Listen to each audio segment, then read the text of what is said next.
நமஸ்காரம். ஓம் மகா சிஷர் குரு அகத்திய குருவே நமக. இன்னைக்கு நம்ம வருஷத்தோட முதல் நாள்.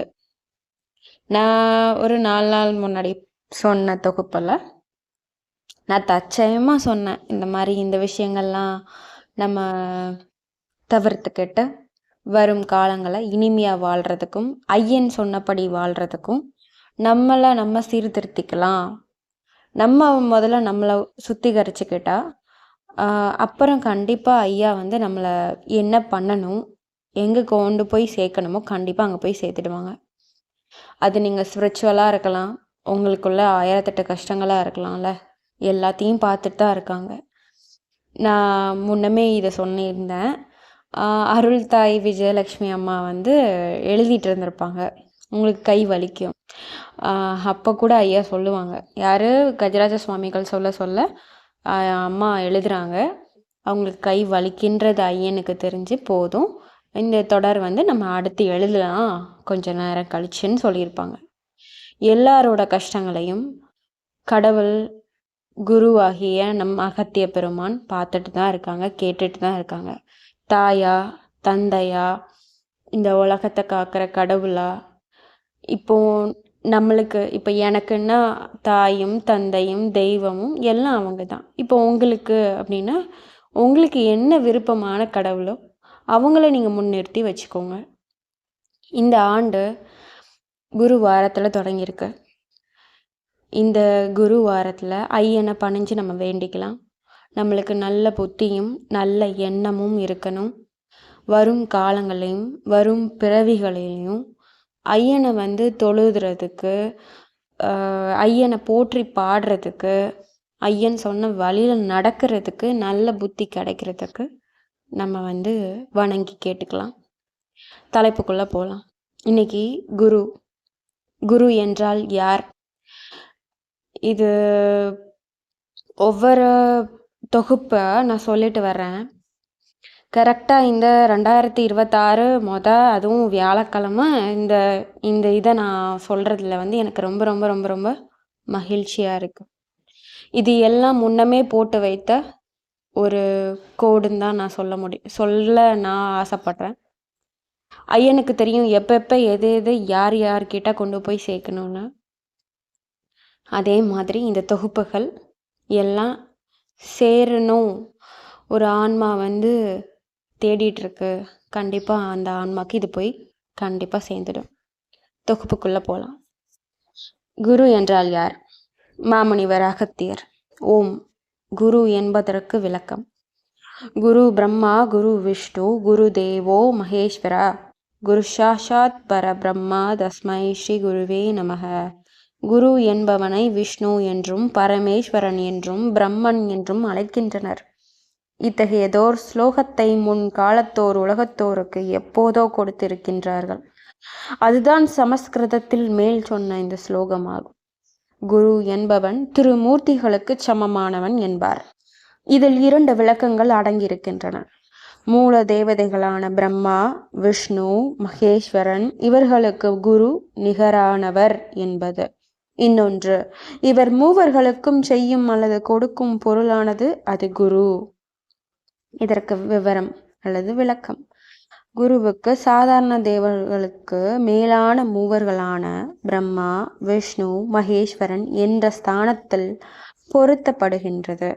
இரண்டாவதாக, இம்மூவரின் அம்சங்களை குரு தன்னுள் அடைக்கலமாக வைத்திருக்கின்றான். பிரம்மன் சிருஷ்டி செய்யும் பொறுப்பை பெற்றிருக்கின்றான். குருவும் சிருஷ்டி கோடிகளை பெருக்கும், வளர்க்கும், போதிக்கும் பணியை செய்து வருகின்றான். சிவன் எல்லோருக்கும் நன்மையாகும்படி நல்ல வரங்களை கொடுத்து பாதுகாப்பு தருகின்றான். அதுபோல் குரு தன் சிஷ்யர்களை அன்புடன் பார்த்து கொண்டு அவர்களை காத்து வருகின்றார். விஷ்ணுவோ நல்லோரை காத்து நெறிகட்டோரை சம்ஹாரம் செய்து உலகத்தில் சத்தியத்தையும் தர்மத்தையும் நிலைநாட்டுகிறார். அதுபோல ஒரு சிஷ்யன், அதாவது தன்னோட சிஷ்யர்கள், அவர்களுக்கு வரும் கேடுகளில் இருந்து, அதாவது முன்னேற்றத்திற்கு தடை வந்தால் அதை அவர்களிடம் இருந்து அப்புறப்படுத்தி தன் சீடர்களுக்கு பாதுகாப்பு அளிக்கின்றார். இதுதான் அந்த ஸ்லோகத்திற்கு நான் தரும் விளக்கம். இப்பொழுது குரு என்பவன் உலகத்தில் எப்படி எல்லாம் இருக்கின்றார்கள், எத்தனை விதங்களில் இருக்கின்றார்கள் என்பதை சொல்கின்றேன். ஒரு மனிதன் ஆன்மீகத்தின் மேல் உயர்ந்து செல்லும் போது, பரிபூரண நிலையை அணுகும் போது தான் என்னும் அகங்காரத்தில் மூழ்கி விடுகின்றான். இப்படிப்பட்டவன் குருவானால் இவன் செய்யும் காரியங்கள் எல்லாம் தன்னுடைய பெயர் புகழ் பெறுவதற்காகவே. இத்தகைய குருக்கள் தான் பெயர் புகழ் பெறுவதற்காக சீடர்களை சேர்த்து அவர்கள் மூலமாகத்தான் ஒரு விதமான மானசீக யோகி ஆகின்றான். அப்படியென்றால் அவனுக்கு பொருள் முக்கியமல்ல, புகழ் மட்டும்தான் முக்கியம்.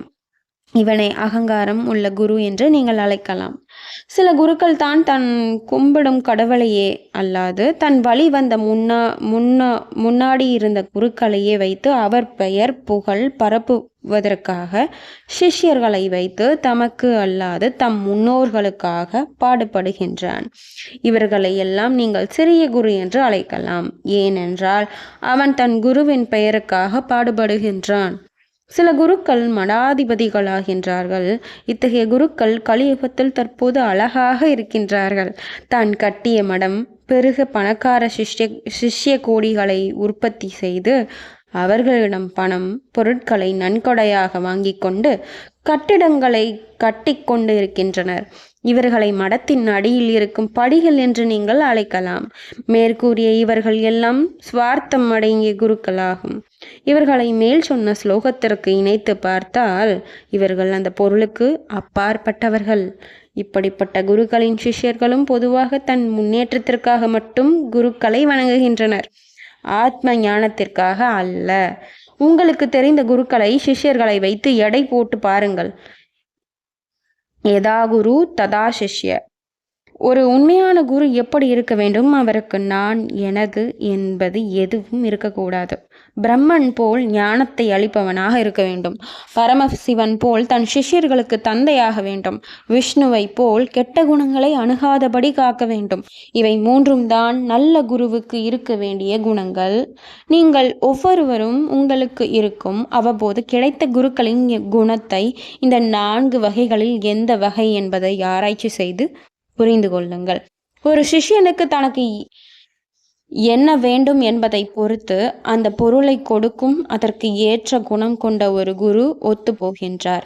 அநியாயமாக சேர்த்த பணத்தை பொருள் வேண்டும் என்ற குருவினிடம் கொடுத்து தன் பாவத்தை அதில் கரைத்து விட்டோம் என்பதற்காக அத்தகைய குணம் படைத்த குருவிற்கு சிஷ்யனாகின்றான்.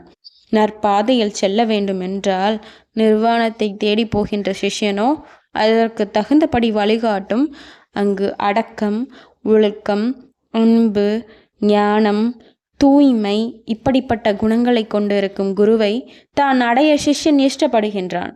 குரு சிஷ்யர் சம்பந்தம் எப்போதும் அடக்க ஒடுக்கத்தில் அடங்கி ஞானத்தை தேடி இதை கொடுக்கும் வாங்கும் செயல்களில் ஈடுபடுகின்றதோ அப்பொழுது இத்தகைய குரு சிஷ்ய சம்பந்தம் ஒட்டி போகின்றது. ஆதலால் ஒரு சிஷ்யன் குருவை தேடிக்கொண்டு போகின்ற பொழுது தனக்கு தகுந்த ஒரு குரு கிடைத்ததும் அத்தகைய குருவை இவனே பிரம்மன், இவனே விஷ்ணு, இவனே ஈஸ்வரன் என்று அவன் காலடியில் கும்பிட்டு அத்தகைய குருவை தன் மனக்கதவை திறந்து அவரை அதில் அடக்கம் செய்து இத்தகைய சம்பந்தம் என்றென்றும் பிரியாமல் இருக்க நடந்து கொள்கின்றான். இனி நீங்கள் மூவரும் சிஷ்ய ஸ்தானத்தில் இருந்து உங்களுக்கு வேண்டிய குருவை அடைய எப்படியெல்லாம் காத்திருந்தீர் என்பதை பற்றி உங்களுக்கு உரைக்கின்றேன். இங்கே மூவர் அப்படின்னு சொல்கிறதுன்னு அனுராதா அம்மா அவங்களோட அப்பா கஜராஜ சுவாமிகள், அப்புறம் அருள்தாய் விஜயலட்சுமி அவங்கள சொல்கிறாங்க. முதலாவதாக இதையெல்லாம் எழுதி கொண்டு இருக்கும் அம்மையார், இவரை பற்றி பார்க்கலாம். அவங்க அருள்தாய் விஜயலட்சுமி அம்மாவை பற்றி சொல்கிறாங்க. இத்தாய்க்கு பிறந்து வளர்ந்த இடத்தில் குருவை பற்றி நினைக்கவோ தெரிந்து கொள்ளவோ ஒரு எள்ளளவு கூட வாய்ப்பு இருந்ததில்லை. முதல் முறையாக ஒரு சுவாமி பேர் சொல்லலை, மறைச்சி வச்சுருக்காங்க. சுவாமிகள் இவர்களை குருவாக பார்த்தால் அவர் கொடுத்த சில ஞானமும் யோக அபியாசமும் புதிதாக இருந்ததால் அது சுவையாக மனது நினைத்தது. ஆனால் அந்த குருவுக்கு உன்னை காக்க வேண்டும் என்றும் உன்னை மேல் கொண்டு போக வேண்டும் என்றும் ஆசை இருந்ததா? அவர் நடத்தும் பள்ளியில் நீ ஒரு பள்ளி மாணவி மட்டும்தான். கற்ற அளவுக்கு நீ அவரிடம் கடமைப்பட்டு இருக்கின்றாய், அவ்வளவுதான். ஞானத்தை தேடிச் செல்லும் உன் கணவர் அவரை அவ்வளவாக மனதில் ஓட்டிக்கொள்ளவில்லை. ஏனென்றால் அவருக்கு வேண்டிய குணங்கள் அந்த குருவின் இடத்தில் அவருக்கு காணவில்லை. உன் கணவருக்கு எந்த குரு வேண்டும் என்றானோ அத்தகைய குரு கிடைக்கும் வரை வேறு எந்த குருவையும் தனக்கே தெரியாது ஒட்டாமல் கிடந்தார். அவரை பற்றி பின் பேசலாம். நீ 2 வருடங்களுக்கு முன் உனக்கே தெரியாமல் ராமச்சந்திராவை குருவாக அடையும் பாக்கியத்தை பெற்றாய். இதற்கு முன் அவரை பற்றி உனக்கேதும் தெரிந்திருக்கவில்லை. சற்று கம்பீரமாக யோசித்து பார். நீ அவரிடம் போனாயா அல்லது உன்னை அவர் அவரிடம் அழைத்தாரா?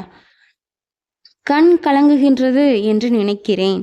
ஒரு தந்தை வெகு நாளாக பிரிந்த ஒரு மகளை ஒரு கூட்டத்தில் பார்த்து அடையாளம் புரிந்து கொண்டு நாளையே போய் அவரிடம் தீட்சை பெறு என்று அல்லவோ உன்னை அழைப்பு விட்டார். இதில் என்ன தோன்றுகிறது? குரு உன்னை அழைத்தார், நீ அவருக்காக காத்திருந்தாயா? இத்தகைய நிகழ்ச்சி தற்செயலாக கண்டு வந்தாலும் நிகழ வேண்டுமென்று முன் ஜென்மத்திலேயே உறுதியாக இருந்தது.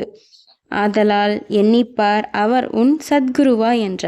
ஒரு சத்குருவிடம் இருக்கும் அன்பு, அடக்கம், ஒழுக்கம், தியான குணம் உன்னை ஞானத்தில் மேல் கொண்டு போகும் என்னும் இச்சை உன்னை பிடிக்காதவர்களிலிருந்து அகற்றப்பட்டு காக்கப்பட எல்லா முயற்சிகளையும் கொண்டவர்தான் அந்த சத்குரு.